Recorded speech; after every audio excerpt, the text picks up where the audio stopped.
Um, Thank you for attending this press conference. Uh, Over the past several days, we've received an enormous amount of calls regarding our position on the green paper that the government has issued.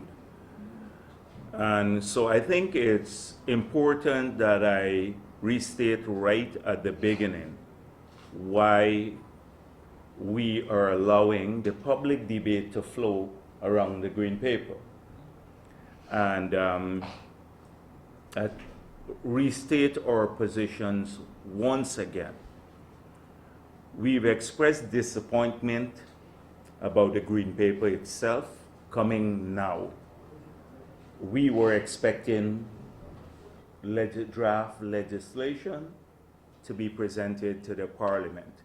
It was our own government that assured us several times in the past 3 years that they were working on and they would bring legislation to the Parliament concerning a sovereign wealth fund shortly. And that was over the past 3 years. Now to be confronted with a discussion paper takes us right back to 2015. And so they failed to fulfill all of their promises of creating a framework for the sovereign wealth fund. So we're back to square one now, which we should have started with, a discussion on the sovereign wealth fund and different views. Now the government wants to solicit views. So we are far away from legislation. So that was our first disappointment. Secondly, the model that we see in the green paper is a model that ignores best practices around the world. Best practices around the world would dictate that you have minimal political involvement in the management of the fund. This entire fund is going to be controlled by the government and more so by the Ministry of Finance. The Natural Resources Fund will be held by the central bank, which reports to the Minister of Finance. The Minister of Finance will name the members of the Macroeconomic Committee, and the Minister of Finance will also name the members. Although you have nominations from different groups, he will appoint the members of the Investment Committee. Totally dominated by the government, unlike most of the models that have been successful around the world. So we have a huge disappointment with that in the draft. And if this continues, if that will dictate what is in the legislation, we will oppose it. Because it will lead to enormous problems down the road and too much political involvement. Then we have seen that the fund will also contain revenue from the forestry sector and the mining sectors, gold revenue, etc. So we thought that these were transferred independently to the budget. They had a different mechanism for moving from the agency that collects the resources on behalf of the state, which is the GMC and Forestry Commission. And then through transfers, which are from those agencies, from transfers which are then recorded in the estimates and in the consolidated fund. Now they have a special legislation governing the holding of these funds outside of the consolidated fund, these agencies, and they are all provided for by the FMAA. They do not need separate legislation, and in fact, in any case, a lot of these, this is minimal resources, because you've seen the history of how much money we have collected in these agencies. It doesn't run into hundreds of millions of dollars like from the petroleum sector. So we wondered why they wanted to include those resources too, from forestry and mining, and commingle them with money from the petroleum sector. But all of these things will come out in the future, the discussion. So I just want the public to know that this is our position. We have outlined clearly what principles we would like a draft, a sovereign wealth fund to follow. I notice now that the government has started embracing the concept of the Santiago Principles after we had spoken about it extensively. That's good. But belated. And then I've gone on record as outlining how we'd like to see the fund operate. And with great separation from the budget, and any flow to the budget from the fund must be conditional upon events taking place and events that are independently verified, not by the government itself, but a third party which then reports to the National Assembly. So in that way, you avoid raiding the fund based on contrived events, like has happened in some countries. They deliberately change the forecast of revenue, because forecast is just what it is, it's an estimate. And based on that estimation, they have access to the fund. But the estimation doesn't reflect the reality of the situation, because it's done in the Ministry of Finance. We've seen cases like those already, so we want to avoid them. So I've gone on record outlining the principles that we'd like to see observed in a sovereign wealth fund. And then I'm totally disappointed with the Minister of Finance. In his statement recently, I saw a newspaper article on the petroleum, the green paper. He once again chooses to focus on the budget and the spending, not on the principled objection of the People's Progressive Party to the government enormous, exceedingly large presence in the management of the fund. He doesn't address those concerns, the concerns that the government will dominate the management of the fund, which should not be. And so he ignores those concerns totally, and that's the gist of when you create a sovereign wealth fund. So I just wanted the public to know that we, in the discussions that are going to follow because of the presentation of this green paper, we will be espousing these positions more and more, that we remove some of those features or we do not allow some of those features that are in the green paper to find their way into any legislation governing the sovereign wealth fund. So that is how we plan to deal with that issue. I just want to go through a few things quickly to share our views on them, as I do at the at my press conferences. So Gaisuko, you know, the sugar workers are still waiting for their severance pay. We have heard from Harman that they plan to pay this money. We're not sure where we are with the payment of the final sums of money for the sugar workers. And this is not at the discretion of the government. This is the law of our country. And we urge the government to follow the laws, the Severance Pay Act, and ensure that people, the sugar workers, receive their severance payments. But I've heard recently that through NISIL and SPU, that they have some new assessments available to them, that the estates that were closed could have been viable.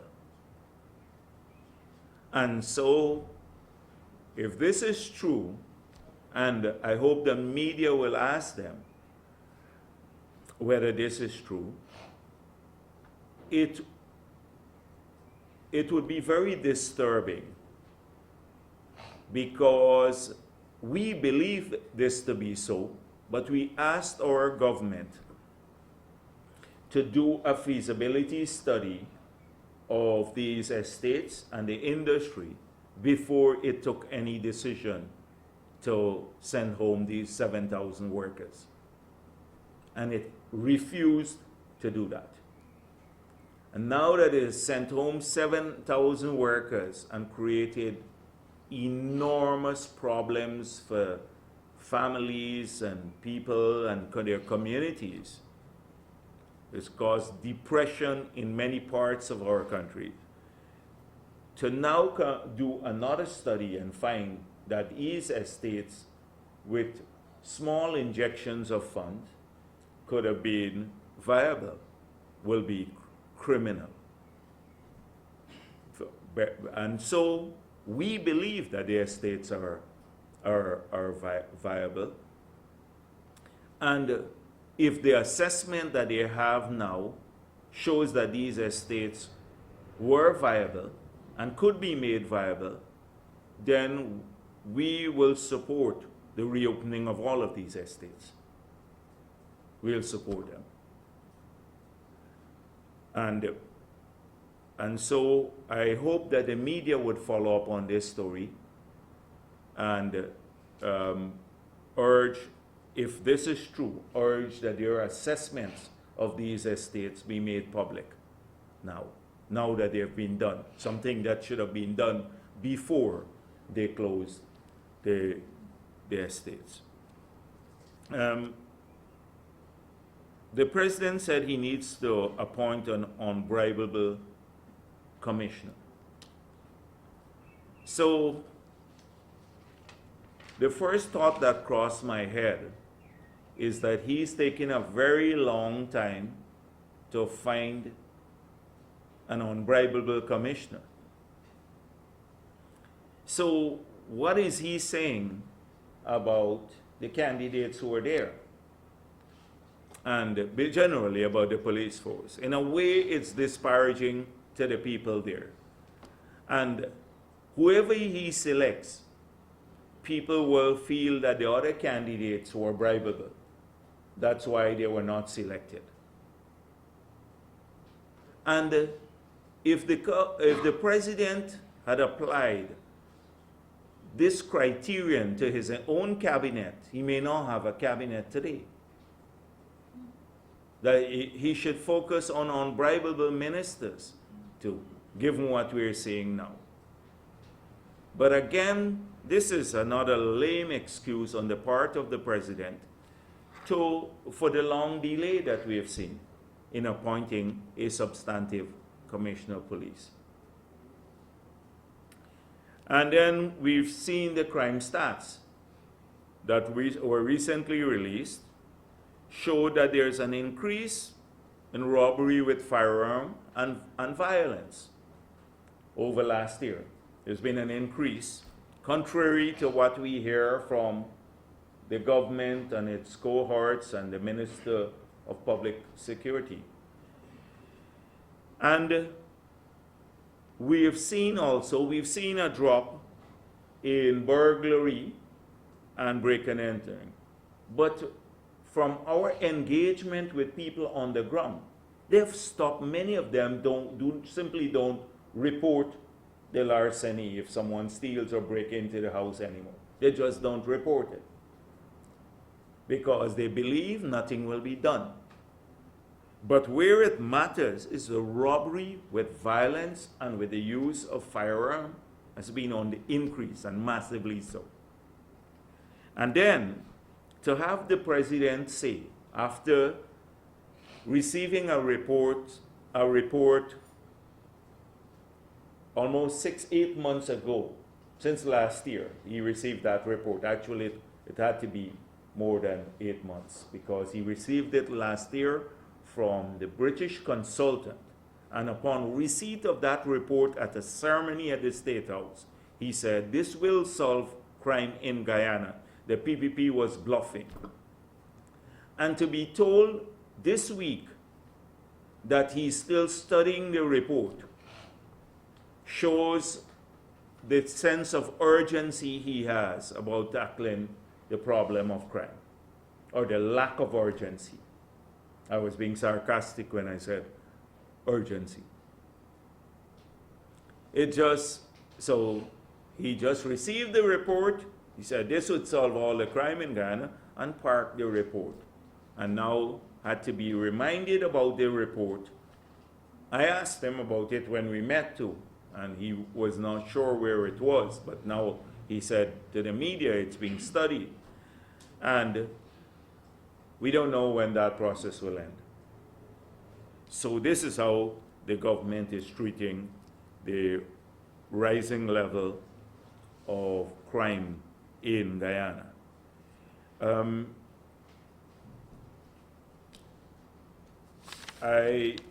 The teachers, I want to urge the government to address the concerns of the teachers seriously. For too long, they have been dragged out, with the hope that their issue and their concerns and their demands will be addressed. And it seems as though the government never had any intention to acceding to those demands and never negotiated in good faith throughout. So after a lengthy delay of trying to get their concerns heard, a task force was appointed. And the task force since April made certain recommendations.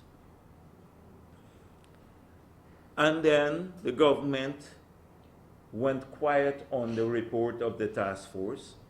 So we in Parliament asked the minister what was happening to the report of the task force and when did the government intend to pursue the recommendations. And she practically gave zero answer. She didn't say anything much,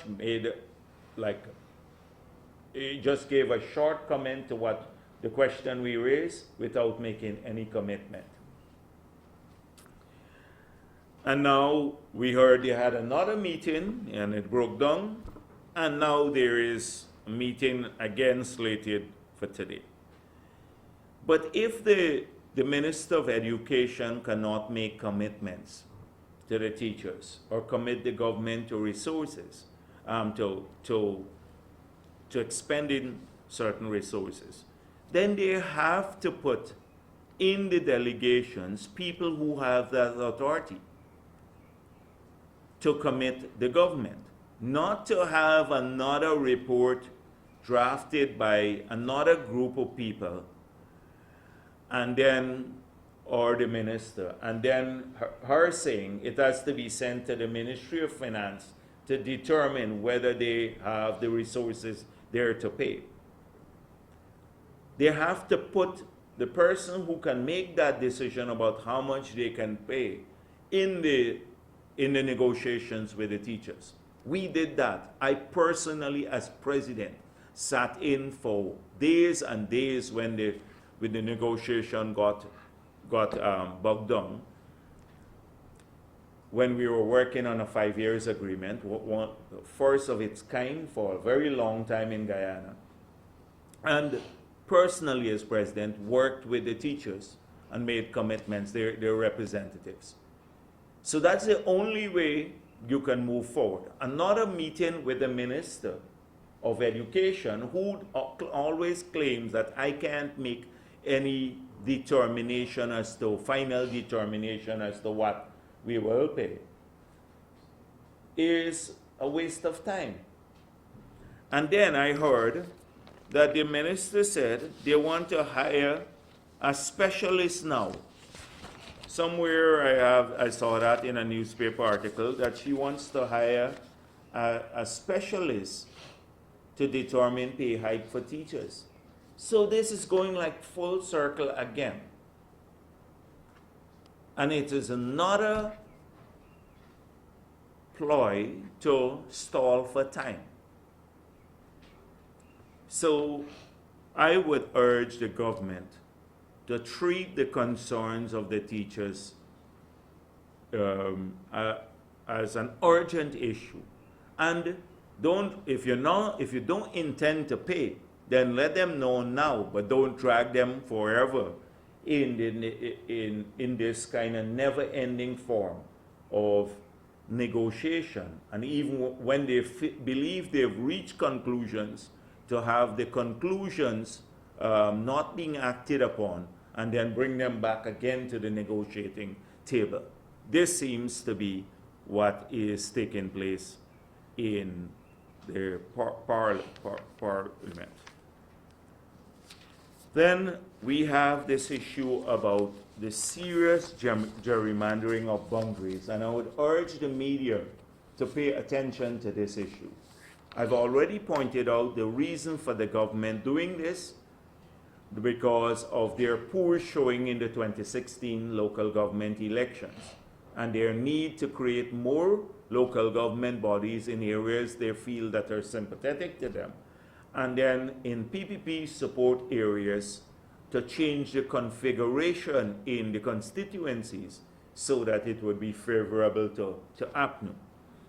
So I've already pointed that out, but we, in the process on the ground, it is being done in an entirely partisan way, and GCOM, which has the constitutional mandate, the authority by law to draw these boundaries, has a lot to answer for. And we will be speaking more about this in the public domain shortly, about GCOM's role in the drawing of these boundaries.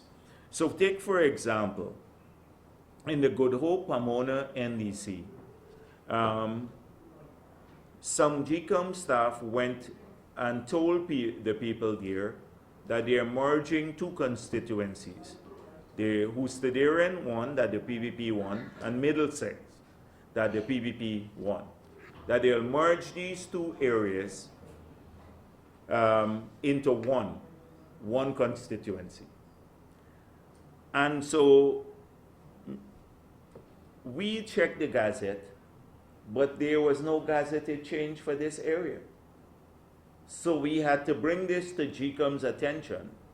So they were going to merge two PPP areas, the two constituencies they won, into one, but it was not even gazetted. And therefore, we don't know how they were acting on this. And I can give you like 20 examples of the problems we have on the ground. But we will dedicate a special press conference to dealing with this issue about the gerrymandering of the boundaries. So we saw the Minister of Communities, a press release on the declaration of Madia Township. And finally, after the big battle we've had, where he wanted to include the Amerindian villages of Campbelltown and Mycobie in the township, we finally managed, and these are titled Amerindian communities, finally managed to get him to exclude them from the boundaries of the township. So that is good. But listen to the minister and his justification for creating these townships, which are done without consultation. He said, now, Bartica is the home of Guyana's first boardwalk. Mabaruma has transformed the Comaka waterfront, and Lethem is quickly becoming the business hub of the Rupununi. Now, Bartica may have its first boardwalk, but what about the economic situation in Bartica? If the minister were to just go there and walk down the street and ask the business places how they're doing, he will find out that the town has moved from prosperity now into a state of depression. The businesses that are operating there, many of them are going bankrupt. Hundreds of people have lost their jobs in Bartica, but they have a new boardwalk now that they are jobless to walk on. A new boardwalk. Mabaruma has transformed the Comaka waterfront. They built a concrete road in a corrupt, you should check how they awarded the contract for the concrete road. But now the GRA has a presence there in Comaka, in Mabaruma, and I'm told that they collect about $50 million every fortnight in taxes. So that's about 1.2 billion a year. In that area, under the PPP, they never used to pay taxes on goods that were brought in there because we made it clear that goods brought in from Venezuela and Brazil, if it doesn't come beyond the Pomeroy, we are going to give people a break in those areas because of the high cost of living. So now for every barrel of fuel, they have to pay $5,000. For every case of water, I think it's $300. For every case of soft drink, $500, etc. So now they've taken out from that community per annum, if we estimate this, $1.2 billion. So make people in that area 1.2 billion poorer per year. But they have built a concrete road, maybe about 500, I don't know, maybe half a mile of concrete road. And that's the transformation there. So again, more people out of jobs, but they're driving on a concrete road now. And then the same thing in Lethem. Lethem is quickly becoming the business hub of the Rupununi. It was, now it's dying as the business hub of the Rupununi. It was, now it's dying. Not because you made it into a township. So this is the kind of propaganda that we hear every day, and it's senseless. Senseless propaganda from the government. So this is from the Ministry of Communities. And then we have the DPI, and the junior parasites there, because the minister is the prime minister is the senior parasite, and you know why I call him parasite. I don't like calling people names, but he uses $500 million of our taxpayers' money and doesn't do anything. And I think that's sucking us dry, and parasites do that. So the junior parasites there, one Imran Khan too, said he did an effort, and he said Magamutu did a wonderful job in the rice industry, and you used the half-year figure to show rice is booming. And I was on the Essequibo coast. Rice production is down a bit. But I said that the rice industry has remained resilient despite the efforts of this government to kill it. They have cut nearly $800 million from drainage and irrigation and farm-to-market roads. You've seen the images of the farm to market roads in Region 5 and 6. Impassable. People couldn't bring out their crops, their harvest, and many of them can't go back to the crop.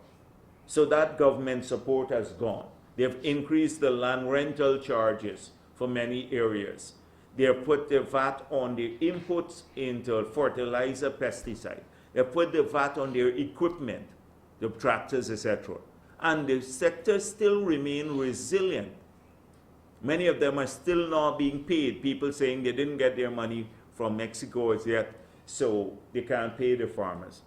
And he takes credit for this, the resilience of the rice farmers, because production didn't fall so steeply. So he says that. And on an exchange rate, he says that Jagdeo was predicting the exchange rate will deteriorate. And it's true. And what happened? You look, last week I dealt with the alarming, devastating downturn in the balance of payment accounts, right? If you look at the accounts of the country, presented in the mid-year report by the Minister of Finance himself, you would see how alarming it is and how they're running down the net foreign assets of the country to meet the balance of payment gaps. And so that is happening, and the only reason the exchange rate has remained fairly stable is if the people who export gold and rice and stuff wouldn't want to talk to you, the media, because they've threatened them to say that if they sell above a certain rate, they would lose their licenses.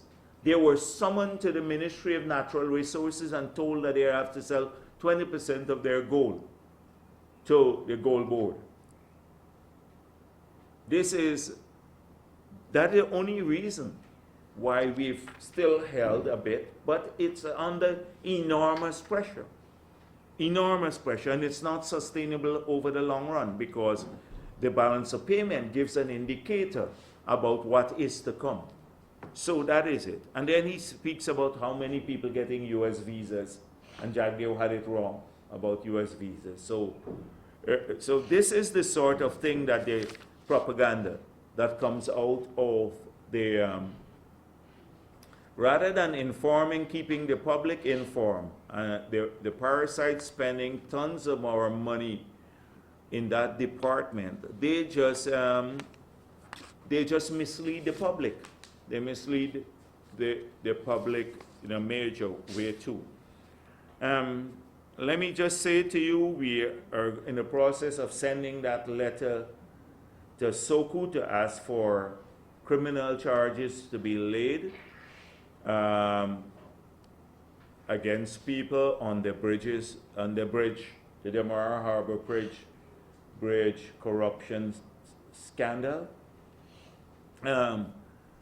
But again, we saw a release by the government which says the Ministry of Public Infrastructure reiterates that lengthy procurement procedures were faithfully followed, which did not yield suitable results. It's not lengthy, it's standard procurement policies. That's provided for by our law. That is it. You pre-qualify, you get bids, you negotiate, you award contracts. That's standard. It's not lengthy. So they said, having thereafter received a proposal which satisfied the government's requirements on a project of national importance and given the relevant time constraints. So they're saying somebody can walk in now and say, I love you a lot and I have a project here for you, 100 and something million. Don't go back to tender because the MPTAB said retender the project. Ignore that advice. So they came in, this company came in with an unsolicited bid, and given the time constraint to build this bridge. I don't know who put the time constraint on them. They had to start this bridge next week. So the time constraint to build the bridge that they can bypass our laws. What we have here is the cabinet should have sent back this immediately to the minister and say, we are not considering this too. So cabinet was in collusion in this case. But the minister, there is nothing in our law which says, or our laws which says that a minister can bypass the NPTAB to take a contract to the cabinet for, and in this case, approval, the role that our laws specifically prohibit approval of any contract by the cabinet. It says no objection. So in this case, the cabinet gave an approval to an unsolicited bid that bypassed the whole procurement law and all the structures that are put up there to give effect to the procurement laws, and they don't find it a corrupt act. This is a lame excuse. And so this one will go to the police. Let's hope that SOCU now will move with the same sort of alacrity. Here you have a report not by some auditor who was close to the government. You have a constitutional body issuing a report saying this was a corrupt act. So let's see how quickly SOCU will move on this. I just want to say, I saw a statement from the miners, a very passionate statement, and I just would like to urge that that there be an urgent, impartial investigation into the death of the miner, so that, you know, all parties are satisfied. But in that statement, it raises some other concerns, and I think it was last week or the week before that I spoke about us pursuing information about the beneficial ownership of properties in the mining sector in particular, because we believe that some ministers have contracts for lucrative areas in our world, able to secure, and their cohorts and some APNU people were able to secure some very lucrative areas, licenses in the mining sector. And I'm sure that many of the miners know these areas because they live in the interior and they know who works for whom. And therefore, if we can go behind the veil of the front companies and front individuals, we will find that these APNU officials, including ministers, have a lot of these lucrative areas. They've taken the prime areas in the hinterland for mining, gold mining particularly. So we want to do a bit more work on focusing on this area.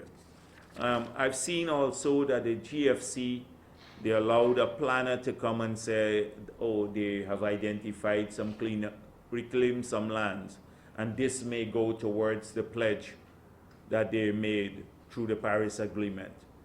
A planner, I don't know if the president said that, but a planner in the GFC can't make that commitment. We'd like to hear from the president because he made this commitment, whether he is going to allocate the 2 million acres of land that he, hectares rather, of forest land to conservation that he promised. And so, and then Parliament and food. I noticed that seems to be trending now. I didn't want to address it, but yeah, it is a bit disgusting. And the liquor that, it's not just food, it's a huge amount of alcohol that gets consumed, imbibed in the Parliament. It's a huge amount of alcohol, fancy liquor that gets in. So it's worth looking into. It's not just the food. And The place has been converted into dining hall. I remember the early days when we started. We used to go into that room, the green room where the speaker has his office now, huge office, and we used to stand. There weren't enough chairs with boxes of food and eat. It's not good for MPs. I don't want to return to those days because things were very hard when we just took over. We used to stand up with boxes of food and eat. Of course, I'm not advocating that because you're talking about legislators, but sometimes it's really beyond what should be done in Parliament. And it's not just there. You think Parliament is the worst place? You should see the budgets of the ministries and the meetings and what they consume. I've been speaking about the growth in dietary for a while now, but nobody has picked this up. Why not examine how much more money this government has set aside for food and dietary in government itself? You should. That would be an interesting piece. It's all with a pattern of consuming. And then I want to, by the way, I must show you this. The government spent $300,000. Look to this. What does this mean, this sovereign wealth fund? This, you know how much money this costs? This probably cost about maybe $200,000 to do that. A megaphone and sovereign wealth fund. The other part is some details. But look at this. Isn't it a waste of time? I thought it's a campaign thing. I thought this is their new symbol to run at election time. But it's just a waste of our money. Total waste. So they probably have to pay $200,000 for doing this. Putting a big megaphone on a page and call it Sovereign Wealth Fund. And can't even address the content of the fund. They're a waste of time. I don't want to reopen this issue because I think people now see the real perspective at my last press conference. Now, many of you know that maybe it's my style, that often when I look back at stuff, I don't, and I rarely do that, that sometimes I speak and I will stop and then continue with a different train of thought. And let me just say to you, often I think I've completed the word, but my train of thought is racing ahead of my ability to verbalize things sometimes. So it goes faster than sometimes what I say. And I think I've said it, but it's just that I've moved on to another thought. So in the last press conference, I was saying everybody, I was talking about the AFC and how they fool people into believing differently. And so I was starting to say everybody, and then in my head I thought, if I say everybody, that gives them too much credit. So I transitioned into people. I said people, and I cut short the word. And then that was used. At no time was I speaking about Amerindians. So the two words, one cut short. In the audio, it sounded differently. And that was used to say, and by some of the government people particularly, that I made some disparaging remarks about Amerindian people. Now, it's a word that I'm not going to repeat here, but I find there are some words you can't say. I think they're too reprehensible to say. And I find that word one of them too, throughout my entire history. It's demeaning, it's derogatory, it is dehumanizing, and I've personally chastised people that I've heard using that word. To think that I would say something like that about Amerindian people, when in the earlier part of my press conference, I spoke extensively about the rights of indigenous people and their struggles. So I do sometimes that, maybe because of my style of speech, etc., I could be exploited. But That is what happens often to me. And so I'm thinking and editing as I go along, and I can stop and try and shift, etc. And often the thoughts come faster than my ability to say things. So I'm just giving you a little insight into my head. I'm not going to raise back the issue and about blame people, because the audio did sound that way, but it had nothing to do with saying derogatory things about anyone. So thank you. And I want to thank the media that was here, because had it not been for some of them to saying they were here and didn't hear this, then it would have been worked up into a full-fledged campaign. It would have been worked up that way. So, Rajan, Yeah.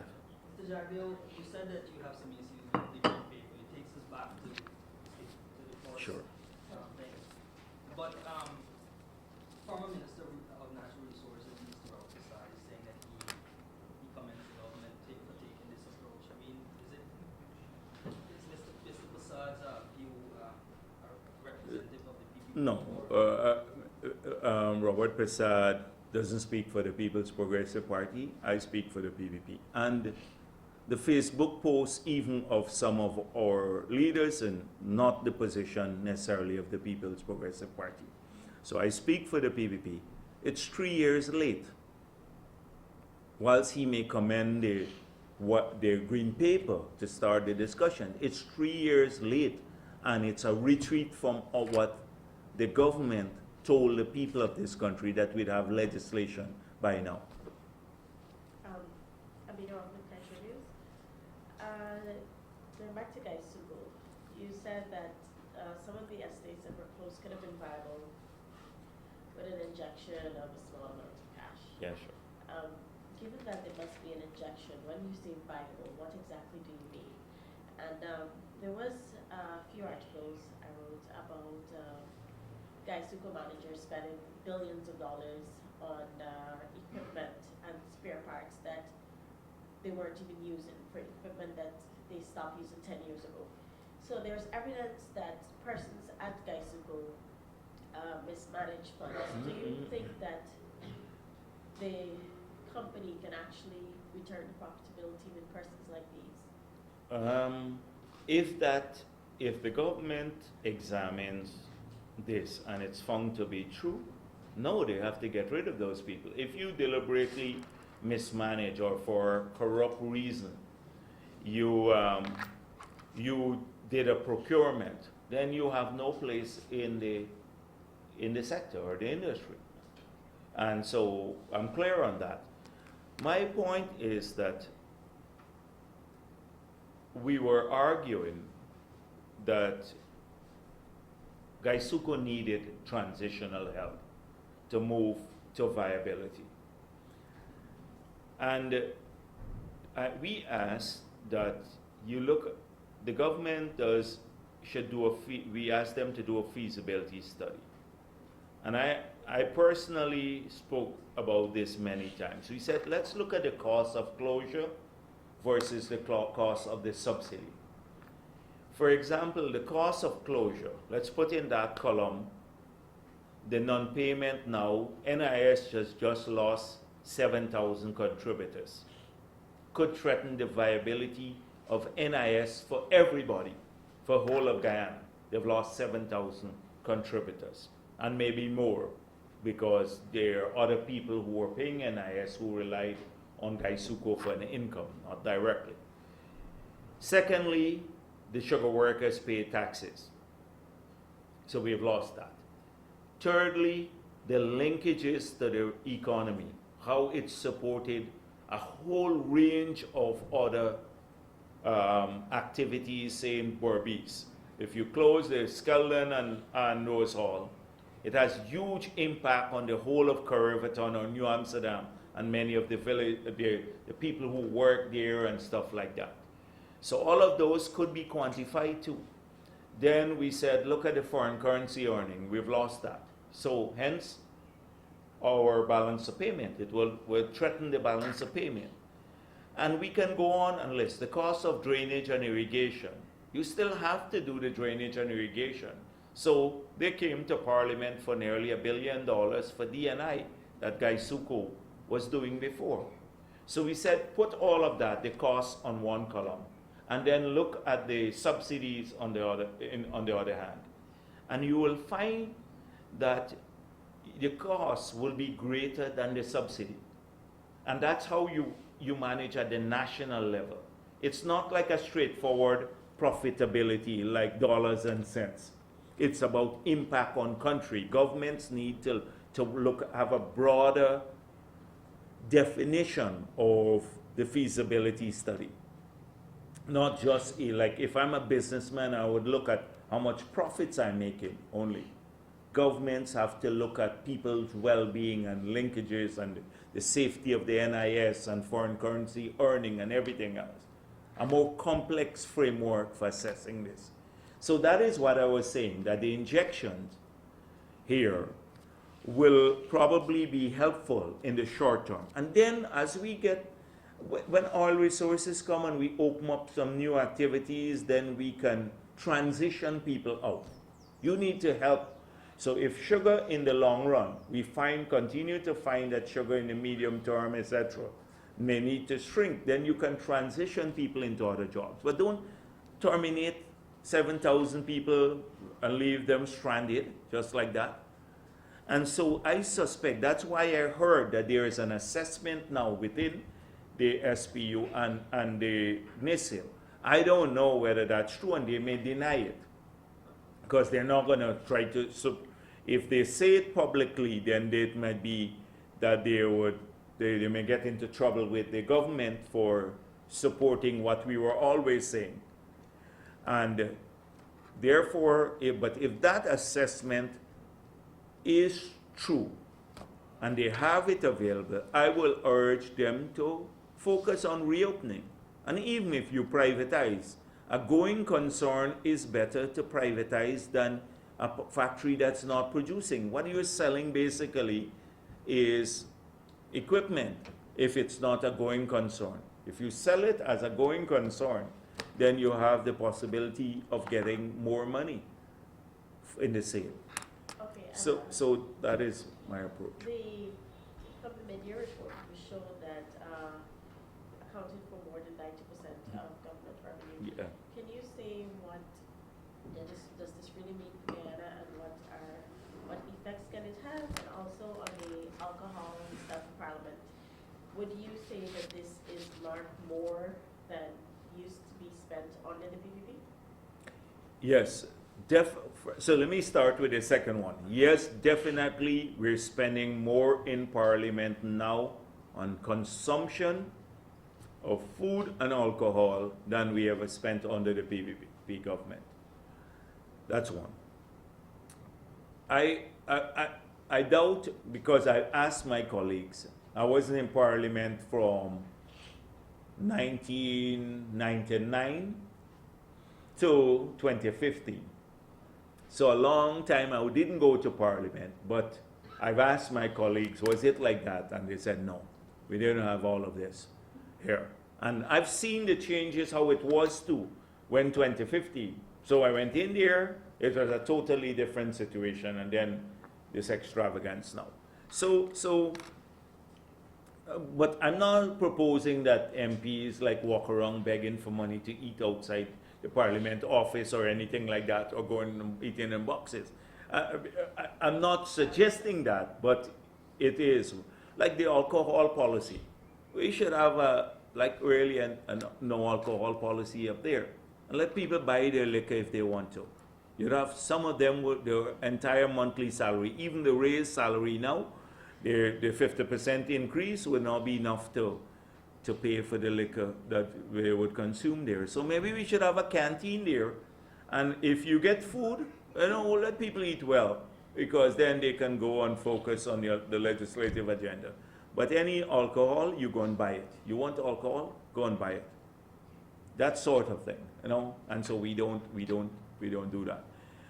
So that was the first. Taxes revenue. Oh, the taxes. The last time I spoke, I pointed out that In 2014, our total tax revenue was $135 billion. The revised figure for Jordan for 2018 is $195 billion. In just over 3 years, they've increased the tax burden on Guyanese people by $60 billion more per year. Per year. We've gone to 195. This is a government that argued that people were paying too much taxes when they were in opposition. So it's unconscionable. It's unconscionable. And they've done this by raising taxes on rich people as well as poor people. So that's my position, a massive increase from the PPP did. And then they lament, why is it that people don't spend so much money? It's not that the drug money they're cleaning out. They didn't clean out the drug money from the economy. What they cleaned out or they took out was money from our pockets. That's why things are so slow. If $60 billion more we had in our pockets as Guyanese to spend per year, and the government now has it, that means we can't spend it or we can't invest it. And so things would slow down. So they didn't take out drugs money from the economy. They took money from our pockets in form of higher taxes. But you know, they were saying, oh, we're cleaning out drugs money because under the PPP you had a lot of that, and that's why the economy was doing so well. Mr. Jagdeo, Yes. Yes. Are you being totally honest when you talk about that spending in Parliament, and your MPs are partaking in the same food and alcohol, and only because of the reporting that I told you, you now seem to have a problem? No, but they do eat. We eat. What do you suggest? I eat the food too. What do you suggest? I don't go and eat the food? But I'm telling you about the expenditure. And it's an orientation. I eat the food too. What do you want me to do? But it's not lobster. I heard they Photoshop lobster. We're leaving that for Simona Brooms and the others at other places. But it's not lobster. But I eat the food too. But I'm not sure about the cost of the food, because from what I see the figures, I'm not sure it's like really fancy food for those figures. But even coffee, I complain about the coffee. They don't have a percolator in Parliament. That's my thing. So I complain all the time, and then they bought a big thing like that to boil the coffee, not a percolator. So that is, I eat the food. I don't drink the liquor. Most of our MPs, I doubt, they drink the liquor. Our MPs don't, because the constant thing. I have a room upstairs, and in the Parliament, an office up there. And I've never used any of the things that they put in the fridge. You can ask them. They say, like, stuff. And I said to them, don't put alcohol in my fridge up there. So it's as clear as that. We don't drink the liquor. You don't see us walking into the Parliament all drunk or imbibing. That's why I made it clear. But of course, I'd eat the food. I don't want to go and look for food by the market square after Parliament. So it's not just that. I've spoken about this before. I'm surprised you came at this so late. I've been on the campaign trail talking about this increase in dietary by 1.6 billion for a while. What do you think dietary is? It's food. I've been talking about this hundreds of places, everywhere. I almost have like a mantra now about this. It's food I've been talking about. What types of alcohol they have? Huh? What types of alcohol they have? Well, I'm not the specialist, but I've seen some like fancy looking ones, like some. I don't know. I can't tell you. The other guys, but they don't look like the white rum and stuff like that people look for. Like the white rum, people drink that still. So that's it. You can maybe we should take a picture and send it to you. You want to bet after this press conference it doesn't show up anymore. It doesn't show up there anymore, and I'd have a lot of people who start hating me now too, passionately, even more than the political hatred. Now I've taken away their liquor. So, not in Parliament, buy your own liquor. That's the people's money. No. My, Yes. just give me a second. You had said that you don't understand why there is a merging in the SWF for mining Yeah. and forestry. You're proposing that the SWF funds come only from oil? I would like to see something focusing on oil right now. Since we do have legislation governing the funds proceeds from GGMC and the forestry sector, etc. And we have had a history of how these have been treated. You recall that before the election, the APNU was saying about these slush funds. They all used to argue that these were slush funds, and they did audits and didn't find anything. And we pointed out that they are provided for by the FMAA. So already you have the framework for governing those funds. So I'd suggest that we start off with the oil and gas. Later, we may want to add additional sectors to it, but don't get too complicated with adding all the forestry proceeds and mining proceeds. We may very well need to keep those funds in there, in the GGMC, to do roads. This government has stopped doing roads in the interior. Look at the state of roads. So we may need to spend those resources back there without putting it into a sovereign wealth fund. And then you have a complicated process of having to get the money out back to be spent on those areas. So that's what I'm suggesting. Mr. Jagdeo, Davina Samuel from the newsroom. On the matter of SOCO, could you say if you have a time frame in mind in which you hope to get a letter to SOCO? Well, it's drafted. I have a draft here. I saw Gail Tisher's draft already, so she should send it out. Maybe, I don't know, maybe today to tomorrow or so. And It, a copy would be provided? I'm sure whatever we send to government agencies, we're prepared to provide copies. Okay, and on the Parliament food issue, 700,000, do you think that really is a lot of money given that the food is being catered for parliamentarians? I don't know how many people their food is for and stuff, but I was talking particularly about the alcohol. I wasn't talking about food. I like eating too, but I don't know, and it's not like it's fancy food, really. It's not fancy food, you know. But it is the alcohol part that I have a problem with. You know, we should buy our alcohol in Parliament, put a canteen there or something like that, and then let somebody sell it, and let the MPs, if they want to have a drink anywhere in the lounge, etc., they can do that. But not to have taxpayers pay for drinking bills. Mr. Jagdeo, in relation to the pre-contract costs, I want to know from your end, as the opposition, what are you And don't put the headline, Jagdeo likes eating too. You know, tomorrow that's what the headline will be. I could see some of the thing, right? And you go on.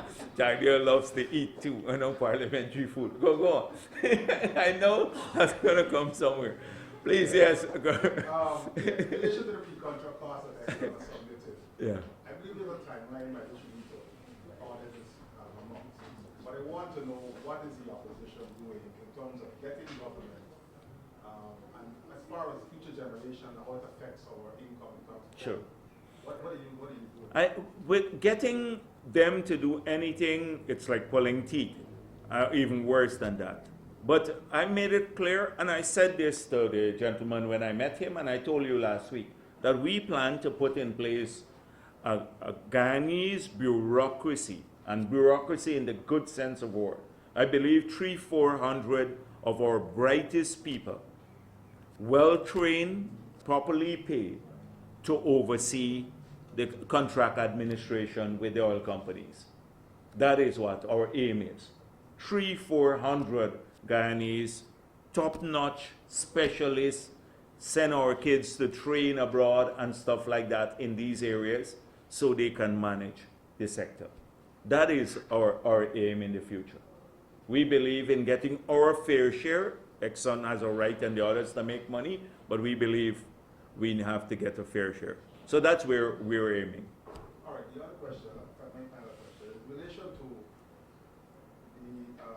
the costs, as an economist, or someone who understands finances, at what stage do you think Guyana will stop paying Exxon and start receiving some of the kind of money that we're talking about? How long do you think it would take to pay off the costs? It depends on the phasing of the wells too.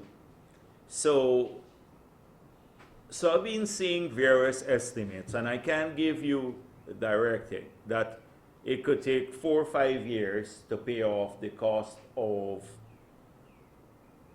that is from the 75% of revenue, to pay off the most of the cost of development.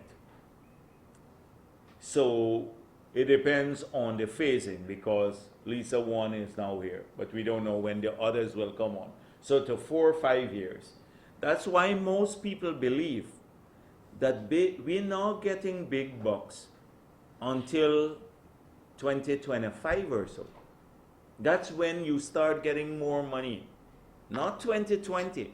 I've pointed this out already. And I'm so unhappy that we have shifted many people the debate to how much we are giving out, rather than whether we have money to give out from 2020. And the debate is, yeah, I pointed out already, this government has borrowed nearly, just on two things, 100 billion overdraft, 31 billion for Gaisuku, that's $131 billion. If you had to repay that in full, the overdraft and the Gaisuku borrowing through the bond, that is more than 2 years of total oil revenue gone, just gone, nothing to give out, zero.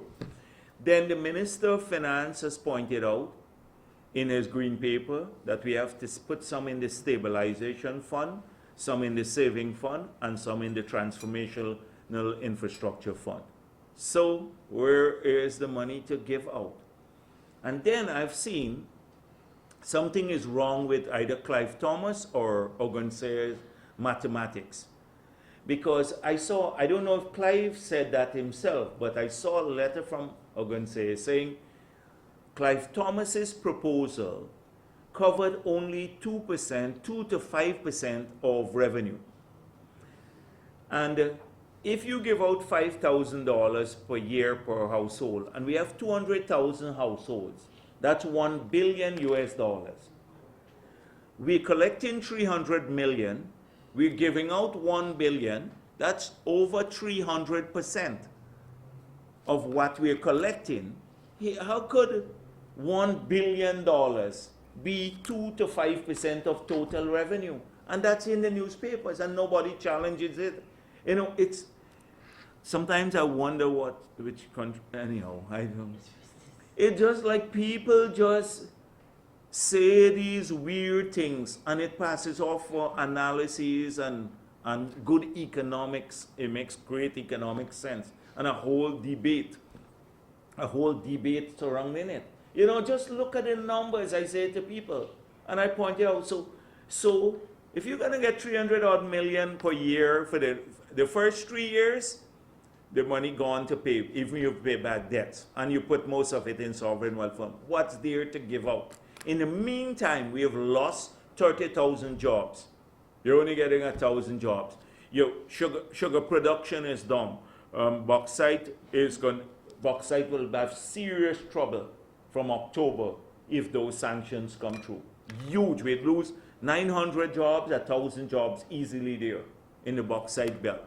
How are we going to address that? The miners are crying out now. What's going to happen? We will be worse off in 2020, worse off at this rate. Seriously so. Seriously so. Because we're killing every sector. Sugar, bauxite will go down, Forestry already down. The miners are balling. Rice is barely struggling now to keep its head above water. What are we going to do? And then oil money only brings in $300 million for the first few years. What are we going to do between 2020 and 2025? Unless you manage things tightly.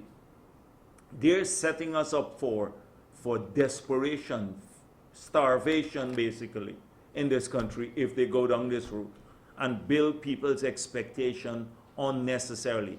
There is no money to give out.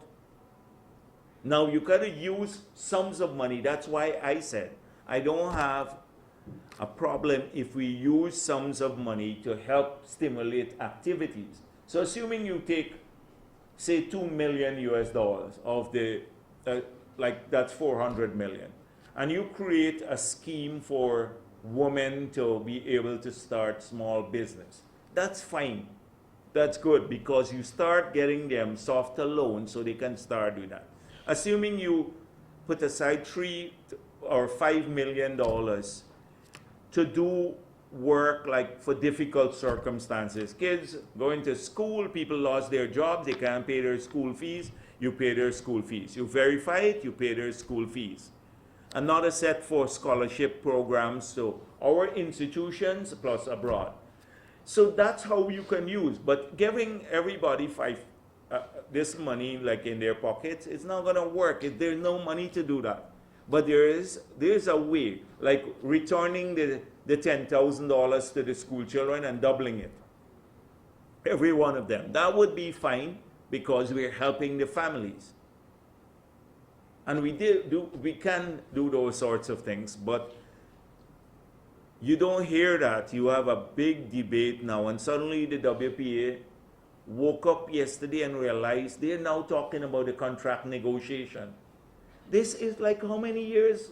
We're at this 3.5 years. Every day Kaichur has something about it. And now they for the first time issue a statement about their views on the contract negotiation. It's just local government elections going. I saw something, there's a local government election, LG year 2. Is this local government election? That's a stamp here. This must be government thing, yeah?